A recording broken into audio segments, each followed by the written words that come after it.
they're not actually sat in the right order. Oh, also, Hello. Welcome in, everyone. Hope you're all doing well. Welcome to managing an organisation inside Minecraft. So we don't really have like a full-on script. We have like topics that you'll see on the PowerPoint going forward. But we're kind of, with this panel, the idea is to just talk from our hearts. And by that I mean as in like, see the question, see the topic, answer how we want to, and then at the end we'll make sure we keep space for Q&As. So if anyone's left, I hope I can do Q&As. I'm assuming I can. So yeah. So, introductions. Firstly, myself, my name is Insane Orbits, for anyone who doesn't know. I run the podcast Inside MC. Every single person on this stage has been on the podcast, so if you've seen them talk to someone, hopefully it's myself. That's pretty much it for me, as basic as I can get it. My way of showing about the managing organization stuff is by interviewing. If anyone has any questions for me specifically, I'll probably leave my 2 cents like throughout, but it's mainly going to be these 4 lovely people. Rafe. Yeah, so my name is Waith. I'm the director of Waith Station, which is a Minecraft studio that does a few different things. So we make our own original variety events. We have long-term partnerships with other events, currently the Quiz Live and our new edition Clicks Games. We do some short-term partnerships like Jingle Crafters and Crunchy Christmas. And we do community journalism. So we run Sphere News and I'm the editor-in-chief for that. Over to you, AGX. Hello, I'm AGX. yeah! Yeah! Go ahead, Come on, go right there! Yes! Yes! Good lad, good lad. We're on a time limit. You bought me a pipe. I'm going to take that off because I can't breathe. I am the runner of Heart of a Hero, which is a charity organisation that raises money for the Teenage Cancer Trust as well as other cancer-related charities. And we work with a bunch of Minecraft events to raise money and hopefully make a difference in the world. Woo! Yes! Hello, I'm Epicuna. I'm one half of POW Creations alongside Orange Juice TV, and we do Minecraft storytelling on SMPs. Hello everybody, I'm Wolfie. I'm the organizer of Block Wars. Block Wars is a big variety Minecraft event, and we host many events, like 15 of them this year alone. We're on break now, thank God. And yeah, it's very fun.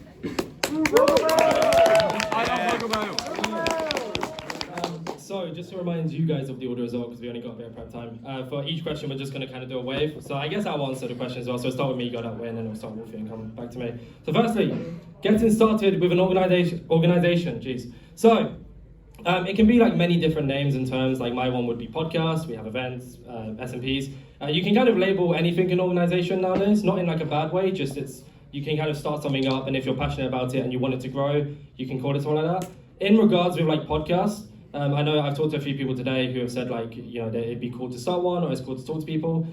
I feel like this is like a really basic kind of like university answer, but just don't be scared. It's not really hard to ask people questions. I mean, as you guys know, I have like a little prep time before the podcast where I tell you what's going to happen. I have like 5 topics wrote down for you, and I still get like 2 hour long podcasts out of them because like essentially you're kind of just asking people what they give you. Like I won't do it today because we haven't got the time, but like if Rafe answers a question, I'll just keep building.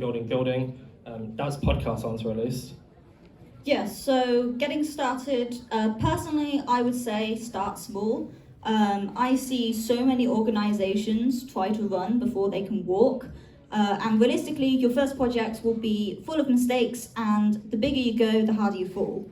So I'll use making a Minecraft event as an example, but the same principles basically apply for all organizations. So in my eyes, you're better off making something with your existing skill set and a few weeks of work than you are trying to jump in and make, say, like an 8-game mini-game tournament, like I see so many people try to do.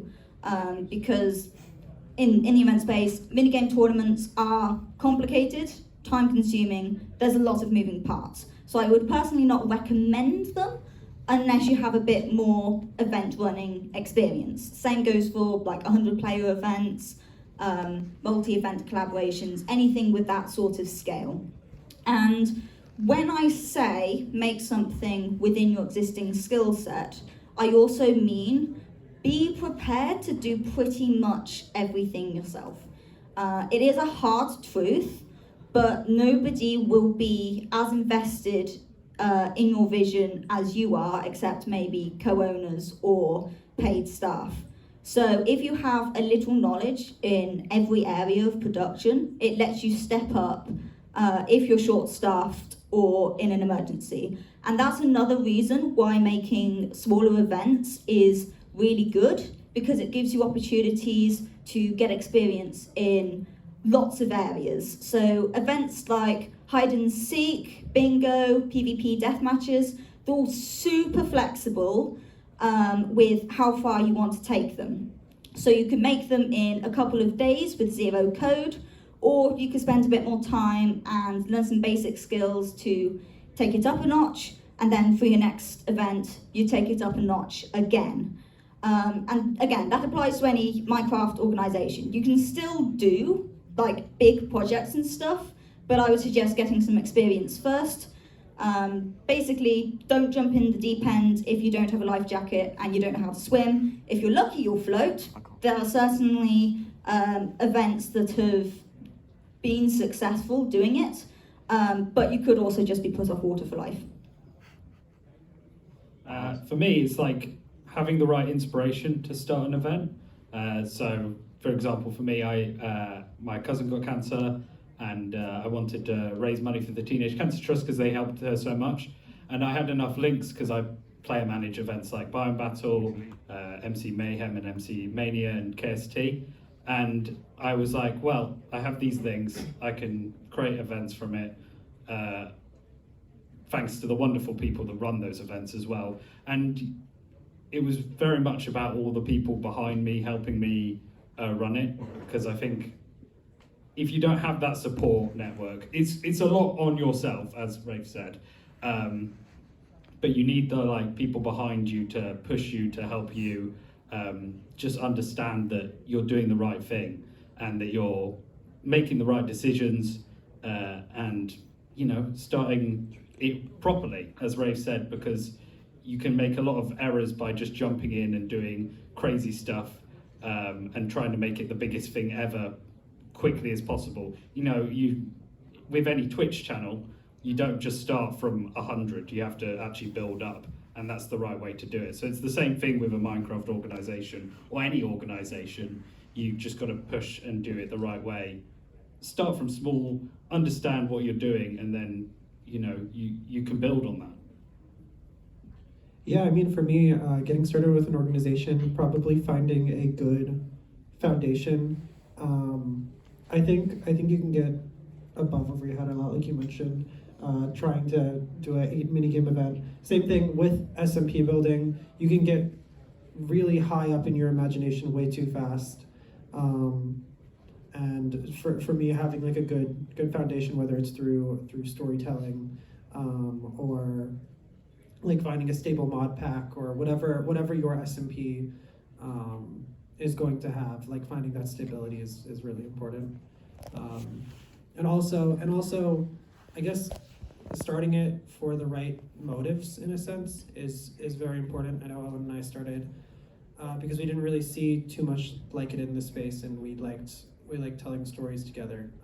So we wanted to continue telling stories. So if you have that motive, then go for it.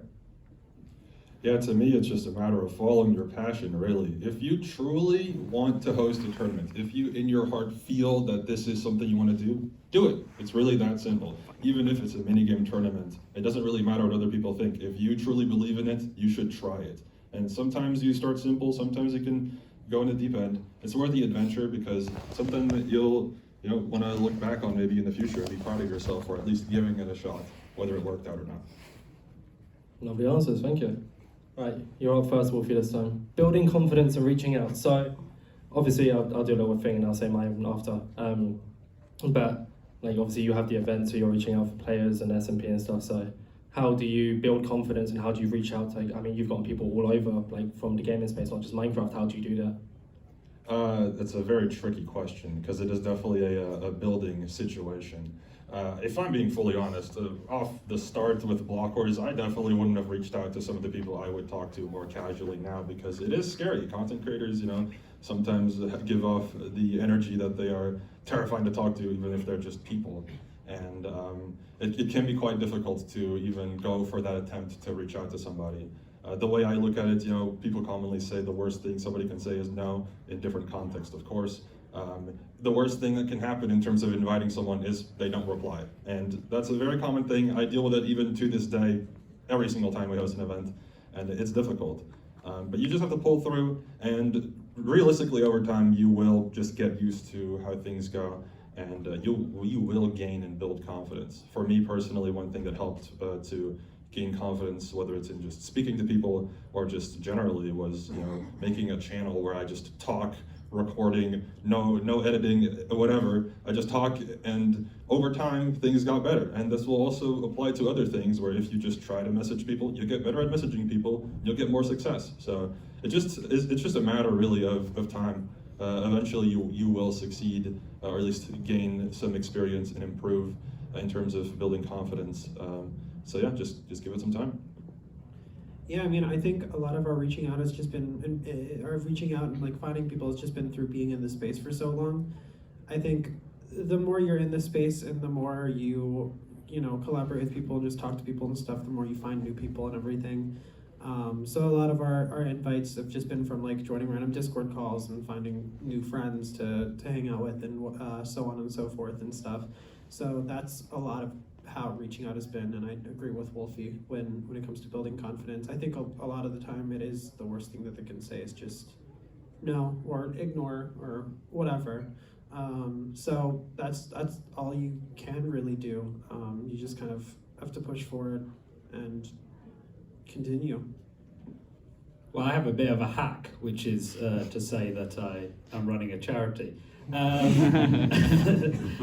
Basically, I have to ask events if they'll be willing to do an event to raise money for charity. And that started with like Johnny, who isn't here, but like Jackass and We Chuckle Milk, who are. They basically have small events that, well, not small events, that's rude, but they have events that they allowed me to run on to begin with, and then I just started building from there, and you get more comfortable in the space, basically. You realize that you can just reach out to anyone, ask them. More people know what you're doing and about your organization, and it just, from there, you can do as much as you can. I think it's easy for me to say that because I am running the charity, but I think just anyone's willing to do cool stuff, basically. So if you just message them, they're down. And as these two said, the worst thing they can say is no or just ignore it. There's never anything worse than that. So yeah, it's pretty good, to be honest. Yeah, so for building confidence, I found the best way to grow confidence is to sound confident. So for outreach, you don't need to talk yourself up or down, just tell people how it is. So sort of like this is a project I'm running, here are the details, would you like to get involved?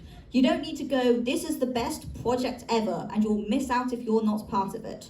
Marketing speak like that is completely transparent, and a lot of the time, to me, that just screams inexperience if I receive messages like that. So just let the description do the talking, maybe send a website or a trailer link if you have one, stay away from wild claims. But conversely, you also don't need to talk yourself or your project down. So some really good advice I got at a previous TwitchCon.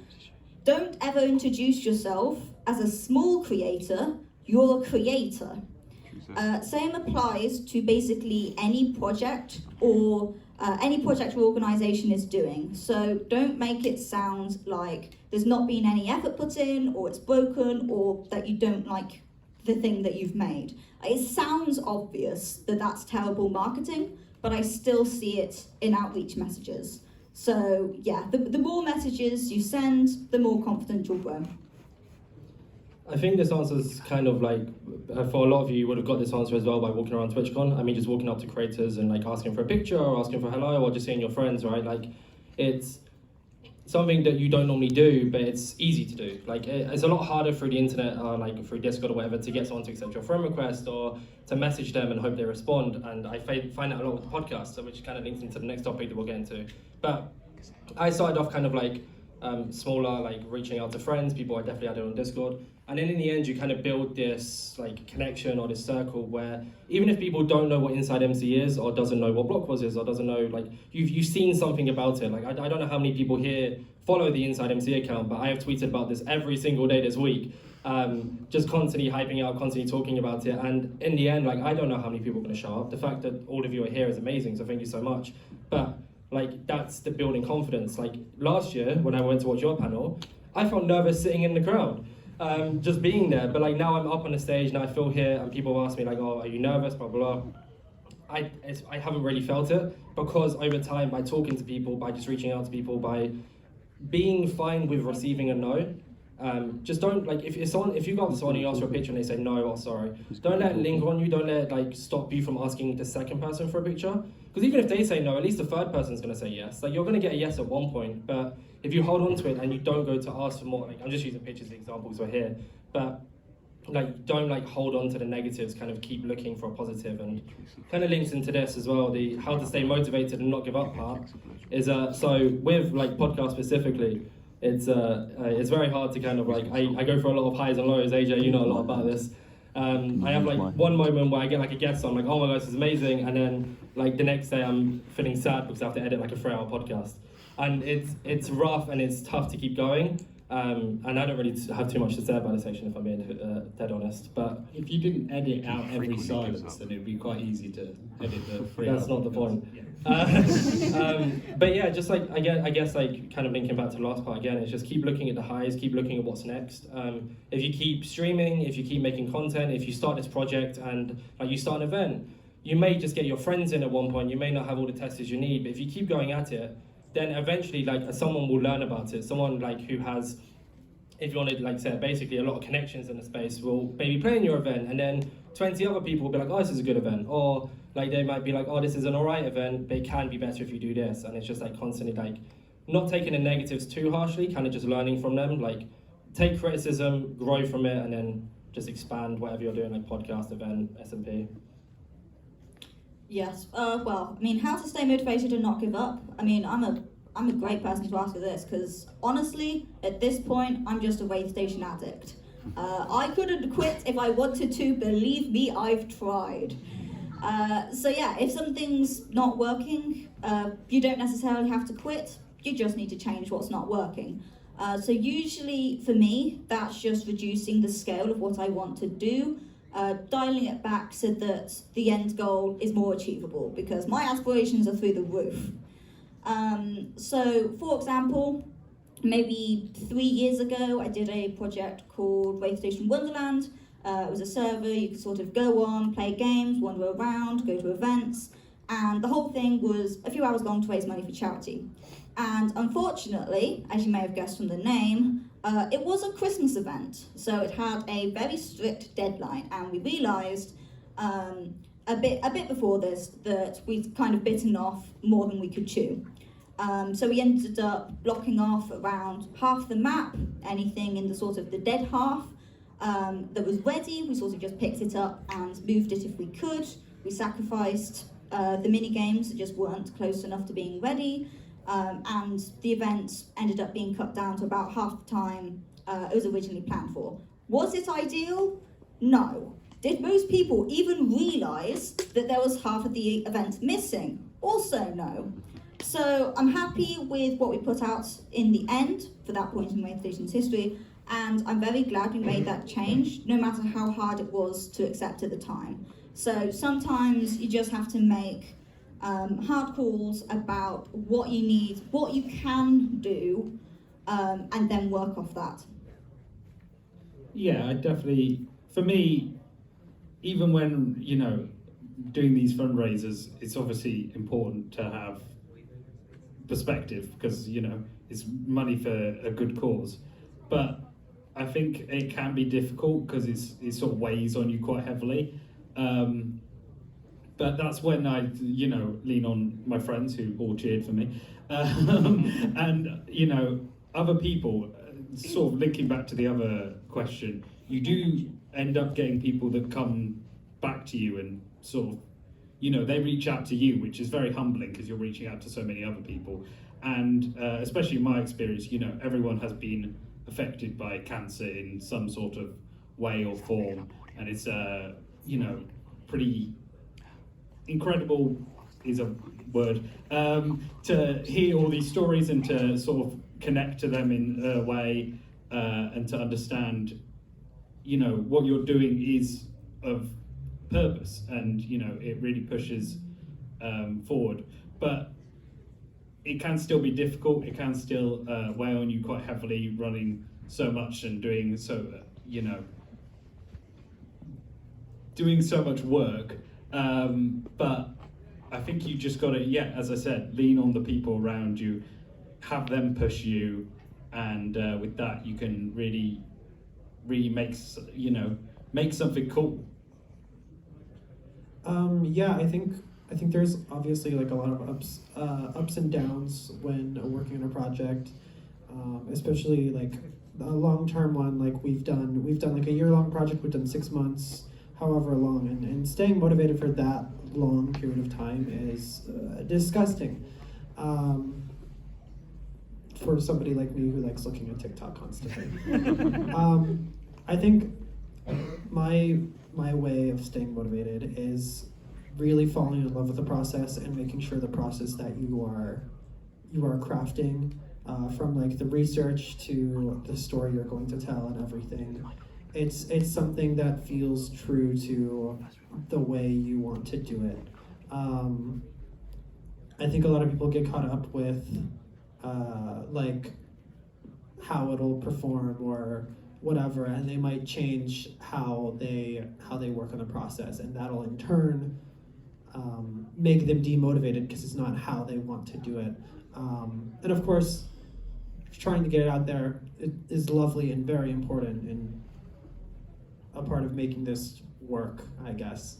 But if the process isn't what you're enjoying, then you are not going to stay motivated. So for me, making sure the process is very enjoyable makes me stay motivated and not give up. So yeah. I feel like this point's been pretty relevant for me as of recent, because every event decided to go on break at the start of this year, and all the eyes were on Block Wars, and I faced so much criticism I couldn't handle it. But I'm still here, so it's fine. Anyways, how to stay motivated and not give up? It's genuinely quite a difficult question. The thing I usually really look at that I always really highly value is when you make something cool and then you get people to play your cool thing and they're like, "This is cool," and I'm like, "Yes, thank you." So it helps a lot. And it's very often mentioned, and I mention it very frequently as well, is a lot of the negativity tends to get a lot of attention because it's a conversation topic, but that shouldn't let you be distracted from most likely the overwhelming positivity that also comes along with what you're putting your effort and time into. And I think it's very important to always remind yourself of, regardless of what people have to say about what you do or who you are or whatnot, to always look at the highlights, because usually those are the most truthful parts of what people have to say about you. Whereas the negativity sometimes is fueled by something much deeper, maybe a little bit too spiritual, but close enough. And not giving up. I mean, again, I've mentioned it before in one of the earlier slides. If you're truly passionate about what you do, you're not going to think about giving up. You're passionate about your project. You want to keep doing it. You want to keep growing. You want to keep, hosting it with your friends, creators, and whatnot. And I just think, to conclude my point, look at the positives, and your motivation and not wanting to give up will remain. As we've gone through this, I've started to realize more and more that this isn't like the craziest of like positivity panels. Like we're talking a bit about the bad sides, but and that carries on with the downsides and overcoming. We have a positive point after this, and then we'll go on to the Q&A. So if you guys want to ask happy questions, feel free to. But like, before you go on here, Wolfie, it's your turn. Sorry. like I kind of wanted this panel to be more like talking about the realism. I think a lot of the time when people like do content creation, and even from a viewer perspective, you always see the happy stuff, and that's completely fine because obviously content creators don't want to show the bad sides. But when you actually go into and you see, oh, this is going great, like Block was amazing, look at all the cool players, Power Creation is amazing, the stuff that you do is so cool as well. You see it from an outside perspective, and you're like, oh, that's easy. And then you go in and you start it and you're like, you know, oh, it's not that good. So what are the downsides and how do you overcome them? We kind of links back, but... I mean, I kind of already mentioned it, but I can repeat it. I think more so, overcoming downsides is I mean, it's just, again, how I usually do it is I either ignore it or I think, how big of a downside is this? Nah, it's fine. So, I mean, I'm just ignorant, if I'm being fully honest. Just sometimes a good trait though, right? It is a good trait. Yeah, I literally just talked about this on the last slide. It's fine, you don't have to answer it, it kind of links back. Does anyone have an answer for this? I mean, yeah, there's definitely multiple downsides and stuff, at least when it comes to creating an SMP. There's obviously an activity, which if you've ever made one, the 2-week Minecraft phase is a real thing, and it's deadly. There's an activity, I think something just as a creative in general, I don't think people get the project the same way you do. There's always like the way you see it and how everybody else sees it. So getting everybody to kind of understand it and be on board with something, sometimes that just doesn't happen. Sometimes people have different visions and everything. And I guess how you overcome that is kind of like, in my sense, because I'm doing a lot of storytelling, playing like a dungeon master from D&D, where you are pulling a lot of compromise, and you are pulling a lot of like you're weaving a narrative, and the more you're able to weave, the easier those downsides are able to be overcome, because not everything will be, I guess, like your 100% vision by the end of it. It'll be kind of like an amalgamation of everyone's thoughts and ideas. For me, as I said, it's very heavy, the stuff that I'm sort of doing, because, well, my cousin has an incurable cancer. Someone else close to me recently got diagnosed with an incurable cancer. They're both treatable, thankfully, but yeah, and a lot of other people have come to me and talked about, you know, their cancer diagnostic, being diagnosed. And, you know, that can be quite difficult to deal with, and you'd think it would make you want to push on more, but I think it really, you just sort of go, well, you know, what's the point? But in terms of overcoming it, every time I push to do an event, every time I talk to someone when we scheme together, every pound raised, or dollar or euros, towards the Teenage Cancer Trust or any charity that we might work with in the future really just sits with me, and I use that as motivation a lot, because, you know, that money's being raised to help people, you know, far worse off than myself. And I want to go back to Wolfie as one, because I have a player manager experience, and I know Wolfie does way more for Block Wars than I do for any event. But you definitely get a lot of people, you know, that will jump on you, that will think, you know, this team's underbalanced or this team's really good when running an event. And, you know, a lot goes to the managers of events as well. And they get a lot of pain for basically just small things when events really are far bigger than that, and they're mainly just for fun. Yeah, you just got to sort of understand that it's minor, and I think that still sits with Heart of a Hero as well, because I do a lot of player management and ideas for that, and you just got to go, well, it's not really anything. They're just saying stuff because they were annoyed, or you know, something happened that they didn't like. In reality, it doesn't matter, and loads of people are enjoying the event, as Wolfie said. You've got to look at the positives rather than the negatives, and that is pretty much the best way to overcome anything. Also, again, as I said before, have your friends back you. They'll always back you. They'll always, push you up, and that's the main thing to do. I hope I do that for Orbits and Wraith as well. If you have the people that back you, then you're gonna always want to push for them, especially if you care about them closely. I hate you, Chilligram. Yeah, so the main downside that I face personally is the pressure to continuously be putting out content. So as a content creator in a more traditional sense, there's always advice that consistency is really important. With being an organisation, often the products that you're putting out are a lot larger and more time consuming to make. So there's often like big breaks between releasing different things. So to be a bit vulnerable here, we have not made much progress on a Wraith Station original Minecraft event this year. Progress keeps getting reset for a number of reasons, but we've also learnt a lot from that and had major wins in other areas because, this is the overcoming it bit, we have what I call retainer projects. So I know that every week I can put out the What's On Sphere News. I know that the Quiz Live will run every month.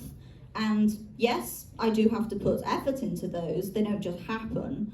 But knowing I have that regular content going out that I don't need to use too much brain power for really takes the pressure off other areas. So even if I have to start again on an next Wraith Station original event or sink a lot of time into Clicks Games before the next season starts, I know that my organisation is safe in the meantime, and I can focus on the creative process and not stress about the numbers all the time.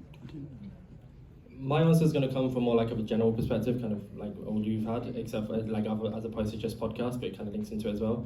Is I think kind of linking back to what you said is with like the grudges or like not putting someone in an event or having to remove someone from an event. I think grudges don't last as long as people think they do. Like you can like if I get benched from an event, I might be annoyed that I didn't get to play it, but I'm not gonna not sign up the next event. Like it sucks, but it's gonna happen, right? And like I understand like with the frustration and stuff and kind of the downsides and overcoming them part as well here is that like if someone does have feedback or like or they didn't take something too well, it's a good learning curve. Like if you deal with someone who wasn't happy, like and if it was rightfully so, that's fine. You kind of learn how to deal with the next person who then isn't happy. Or like even with like the podcast, I now only do them twice, like once every 2 weeks. I have to be very picky about who I bring on. It's tough and I really enjoy doing twice a week. No. But like it kind of becomes a point where like you're sitting there, like you're looking at this big list of names who are showing interest, you're like thing, and it's sometimes you kind of just got to put it to a side. I think like what you said Apo earlier a little bit about the watching TikTok stuff. Unironically, I feel like it helps kind of taking a break away from things and like just forgetting, like just have a day every now and then where you just forget the scene exists. Like if you have people who are messaging you and you constantly talk to them, just give them a heads up that you're not really going to be active that day. Just take a break away from it, have a little breather, and then when you come back the next day, you may still feel not the best, but you'll feel better because you've had this like little kind of, I guess that's my advice, is just sometimes I just kind of sit away and hide away. Like I took a break over Christmas and I was gone for like 2 weeks where I think I've only messaged like 2-3 people. It's not that I disappeared on purpose, I kind of just wanted a break away from the podcast, and now I've come back, I feel like we're on a panel. So it's pretty cool. But yeah, just take breaks. I think, as you say, taking breaks is really important, just in general in life, but also in, when running an organisation, it does give you time to sort of develop new ideas, sort of push yourself, and whether that's being with friends or watching TikTok. Sorry for focusing on that.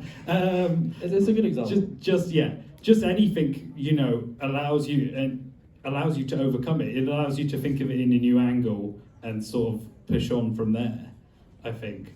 Yeah.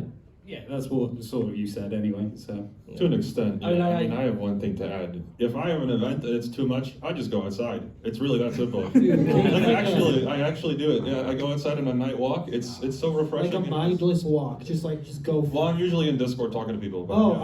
I just listen to music and That works. I walk for like 3 hours and it's great. Well, yeah, the music I Right on the play is side not of the very road. relaxing though, so it's. it sounds silly, but it does sort of just Like a refresh your mental brain. reset. Yeah, it's a Yeah. mental reset. It's so good. I think like yeah, it's just kind of good to forget what you're doing. Like when you're doing it, you want to be passionate, you want to be happy, and that's kind of what this whole panel's about. It's like managing it. The main thing to take away from this is be passionate about what you're doing.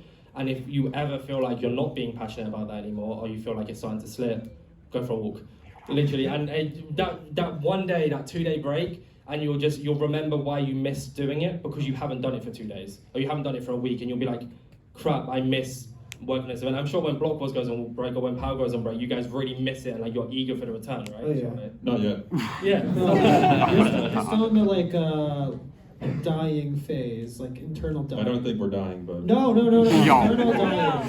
Like when you just end, I'm you're like. scared, so. I mean, a You little know, bit. first breath, strap on. you're the first breath It's- of the reset. We hosted like 15 events this Yeah, year. that's a lot. So you yeah. wither away inside a little bit, and then you bloom.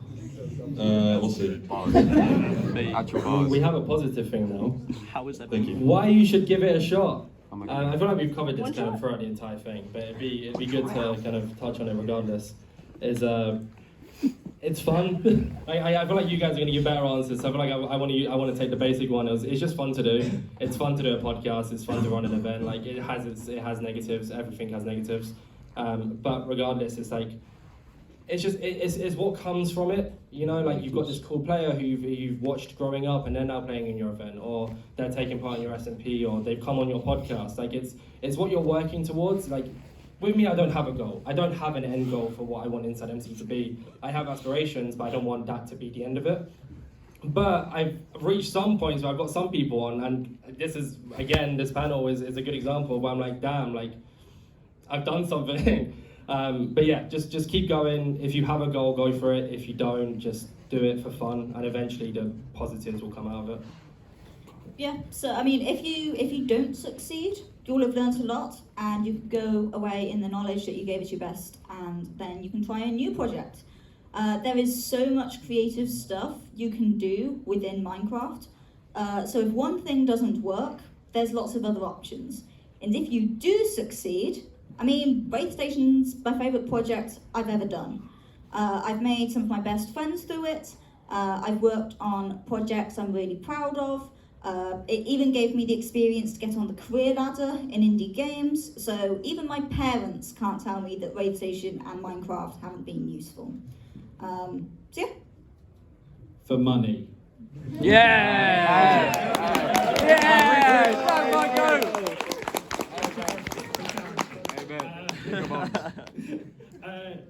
No, you know, it's been a really humbling experience. It's been such an amazing experience to sort of do this, and you know, seeing all the money raised has been amazing. But just mentally, it's making a difference in the world, and you know, when the world has been pretty rubbish recently for everyone, it's, you know, that making a difference really does help.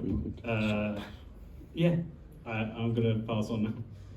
Yeah, I mean, so like the reason why Owen and I created POW in the first place, half the reason was we saw everybody else in this space do their own thing, and we sat there like, oh come on, we could have done it so much better. It's like when you're watching like a TV show and the season finale is just awful. It's just disgusting, and you sit there like, I could have written it better. That's kind of like half the reason why we did it, because like you participate in stuff, and sometimes you're just like, well, it would be cool to do it myself and everything, and really at the end of the day, everyone has their own creative vision. I have my own creative vision. You have your own creative vision. That's why Disney exists and DreamWorks exists, Pixar exists. That's why everybody compares them. That's why everybody has different vibes. Twitch exists.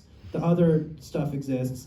And And I just really want to see what your vibe is, what your creative mind produces, because it's going to be completely different to everybody else, and I want to see that in the world. It's why there's multiple pizza shops and you hate all of them except one. And that's why you're glad they gave it a shot, because otherwise you'd never eat pizza ever again. So yeah. It's fun. Yeah. Yeah. Go, yeah, retweet. Evan. Okay, now the actual answer. Well, I'm a prime example of this. Blockworks existed before I was involved, at least as a staff member. Blockworks started as like a little friend group plus CPK, and then the previous player manager or organizer or whatnot stepped down, and they're like, we need a new guy. And I was like, wait a minute, I'm gonna do this. And look where we are now. It worked out pretty well. So proof is right here. Why you should give it a shot? You could be here in like 5 years. So it's worth it. It's worth it. I promise. So we're a little bit ahead of schedule, which is nice. I only planned 10 minutes for the Q&A, but a big clock in front of us, we have 19, so that's nice. We can do Q&A, right? I hope, yeah? I was told I could. I don't really know how it's going to work, but I guess just so we have time before we get rushed out, are we allowed to just take a big picture before the Q&A? Yeah? Okay?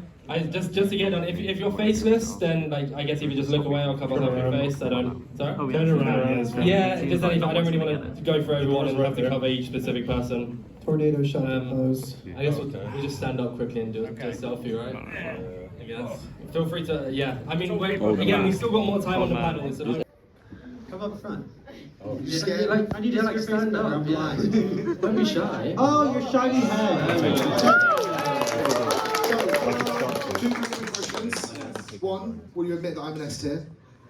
Yes. Thank you. Two, how do you deal with the kind of more toxic community side of things sometimes in event space, SMP spaces? How do you guys manage and deal with that side of things? Womp womp. I'll give you a hard People, they just are annoyed in the moment. They want to be understood and they don't know how to express it. Yeah. Exactly. It's all love in the end. Unless you get like I don't know, like there's actually something really bad that I don't think it's actually love, but yeah. Then go to the police. Then go to the police. Yeah. Yeah, I mean, last time I joined an Ant Frost stream and he said, "Hi Wolfie, I love you. F you for benching me." I'm like, damn, bro. Hopefully Anfrost doesn't actually hate you though. I hope not. No proof, but. Right, more questions. Yes, there's someone at the back there. They had their hand up. Hello. So, my name is Viking. I've run a couple SMPs and things like that. And I have this question I always like to ask everybody. How do you go about picking people? So like that 2-week phase you talked about, it's real. I've seen it myself firsthand. How do you find people who you know, or at least have a good feel, are going to fit the vibe you're going for? So for a podcast, you're looking for a guest. For an event, you're looking for a good player. For an SMP, someone who's not going to quit after 2 weeks. I guess we'll just go down this way and just give a quick answer. Oh, so I have to start. Do you want me to start? I can start. Do you want me to start? No, I can. Okay. And this one is so complicated because, like, for Block Wars, for example, it's such an established roster. I just kind of see somebody, I'm like, yeah, that'd be cool. And then we reach out, and then they either don't reply or they play. So it's kind of vibes. Genuinely, just being transparent, my advice is going to be so bad here because it's literally just vibes. If I see a creator, I'm like, they're cool, I think. Like, I'm personally like, yeah, that'd be fun. Or I'm like, this player and this player, gold. Then I invite them. But otherwise, it's like, sometimes it's just random, and sometimes a substitute, somebody sneaks their way into the event. There's many ways it can happen. I'm so picky, not gonna lie. But I would agree with Wolfie. I think a lot of it is vibes based in a sense. I mean, when picking out someone, obviously there are our friends and the people that we associate with and everything that might potentially get an invite depending if the project is right. That's also something that's very important. If the person fits for the project, like for example, like a Block Wars Sweat one, or like a Block Wars. Not Sweat one. Not Sweat one. The other one, yeah. Rookies, that's what it is. Yeah. Like, so if you're really sweaty, you're not going to be invited to Rookies. It's just how it is. And the same thing goes with Palace and Peace stuff. Like, if you got the vibe, if you're a cringe roleplay storyteller, I guess, you'll probably be more on our radar compared to like if you're block. Me, yeah. Sorry. That's okay. It's a good example. If we do like an event though, that'd be chill. Yeah. Yeah, no, I think that was really good. And in terms of like creators, we have like a big list of literally every single person who's asked, like, can I be in one of your projects? And once they ask once, they're on the list, and they never have to ask again because we always look at that, and it's just a list of like however many creators. So yeah, that's always fun to look at. With player management, I'm going to focus on that. I think people think that there's some sort of like secret club or something where people are only invited. It's literally the two things I look for is if you make good content and if you're nice, and that's it. And if people back you up on being nice, you know, you're going to get in events. And especially for Heart of a Hero, I definitely look for just people that are nice and that I know will raise good money for charity. And that can be of any size, to be honest. As long as you make good content, then you're golden, really. Yeah, basically just the same as what everyone else has said, but to reinforce Apo's point, the players have to be the right fit for the project. So for example, I choose players for the quiz dive, which is, there are 3 people who get onto each game show. So it's a really small cast. So the way I do that is I find 3 people who will gel well together. So it's not always the best applications that get in, it's the 3 people I think will be able to talk to each other, have some charisma, be able to bounce off the presenter.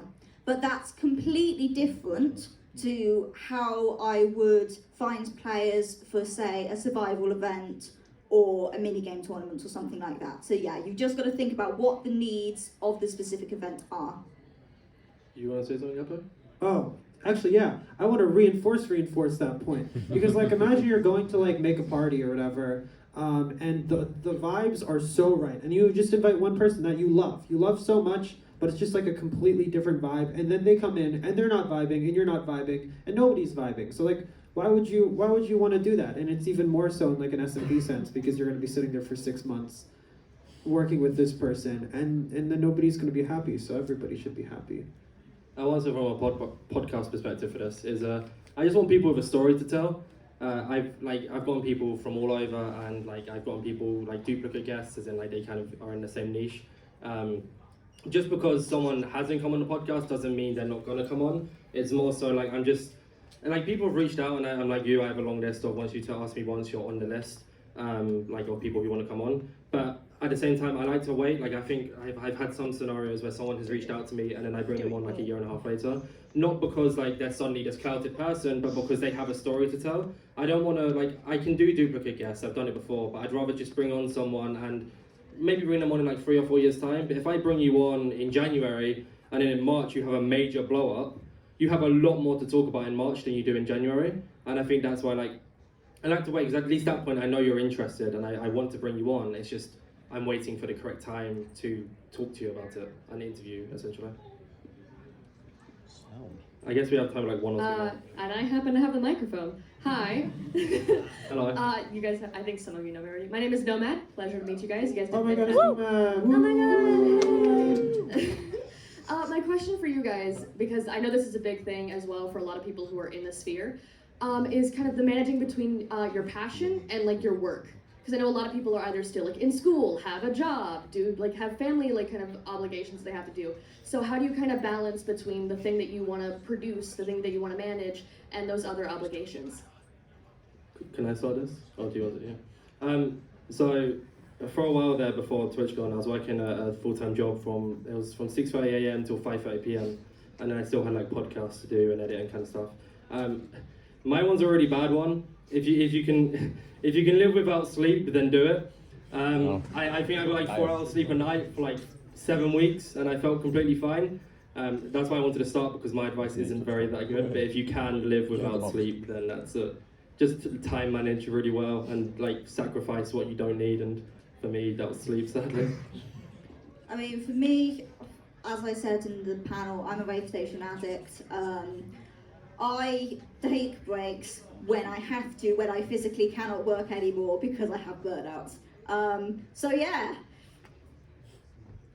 I work as a marketing manager for quite a big business, so yeah, it's quite difficult. But the main thing for me is just that I have my friends backing me, that I have I have people working on stuff as well, and as Rafe said, take breaks. I see my family as much as I can. I talk to my friends as much as I can, and that's really the hack to it. I don't manage. I don't do that. Okay, no, but like on a real note, I think having like a solid support system is really good.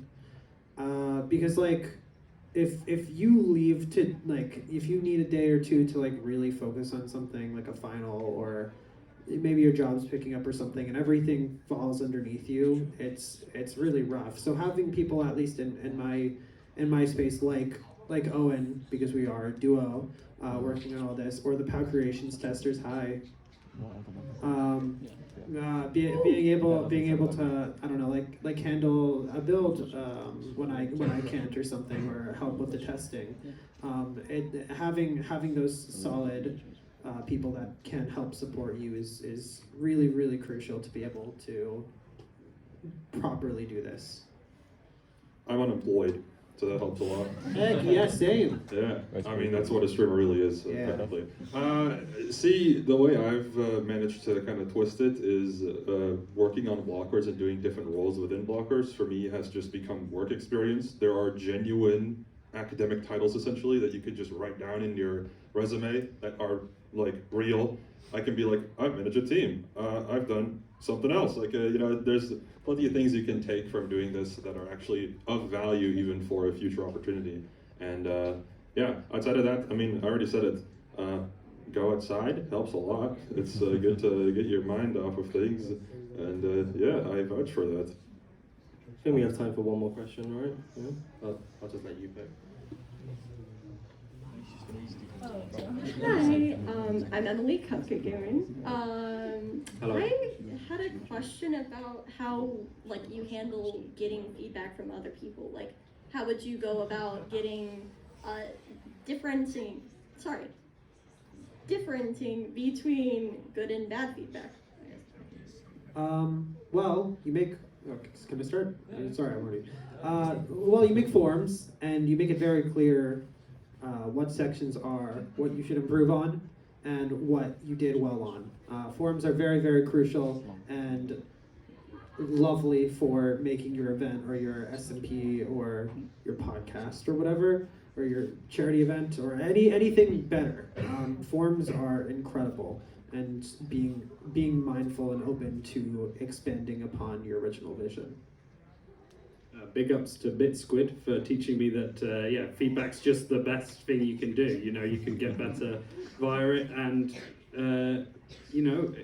you can sometimes take a mental thing of it, but as I said before, no one's actually going to have proper beef with you unless they have proper beef with you. But people are just wanting to make an event or your organization better. Yeah, you have to just don't take it too personally. At the end of the day, if somebody's given you feedback, it's because they care about your organization, your event, whatever you're doing. So even negative stuff is really useful to know. Okay. It's very dependent on the specific kind of feedback you get. Personally, what I look at is, or at least what happens for us very commonly, is if somebody gives feedback in like the feedback channel, there will be players that will be like, I agree, and then we'll like, yeah, that sounds good. Or someone will give their personal feedback, and then you just gotta look into it. Like somebody will be like, oh, I experienced this, and you look at their bot, and it's like, oh yeah, they didn't lie. So you just kind of have to, yeah, kind of value things how you feel fits best, and then work off of that. Do you want to say something?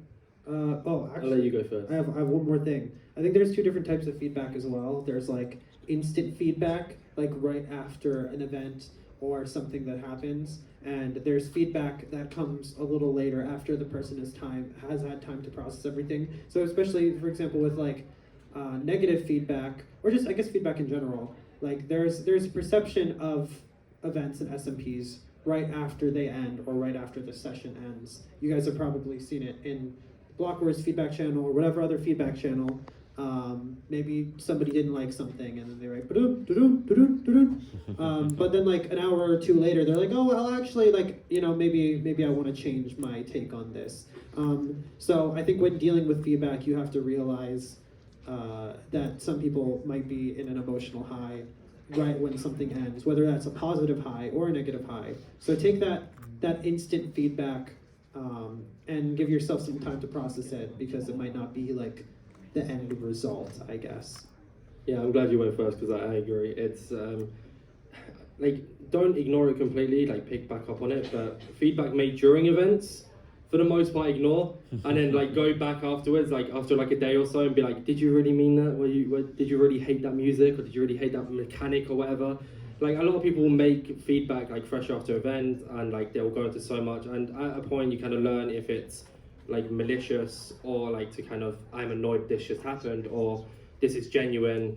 Like, I've actually taken about 3 or 4 hours writing this up because I want to give you this good feedback. So it's kind of just like ignoring what, not ignoring it per se, but just if you're close enough with the person and they're in your event, just go back to them after like a day or so and be like, that feedback that you left yesterday, is that your full feelings, or do you want to alter it a slight bit, and then you can learn from there. So I can speak on this. I'm going to name drop someone. Feinberg.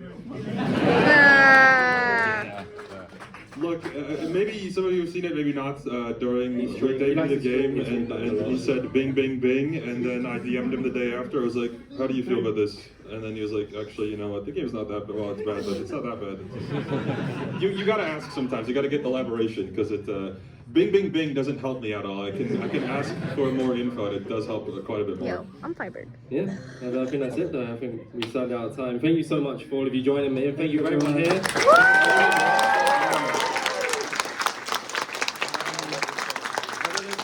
Sticking around afterwards, I'll be around for a little bit. I have like pins and stickers if anyone's interested. I've got teenage cancer trust pins. There you go. And I think you have something as well if you like stickers, right? I'll be chilling. I have my Not own. to put you on the spot, sorry. I don't know if GT is here, but we have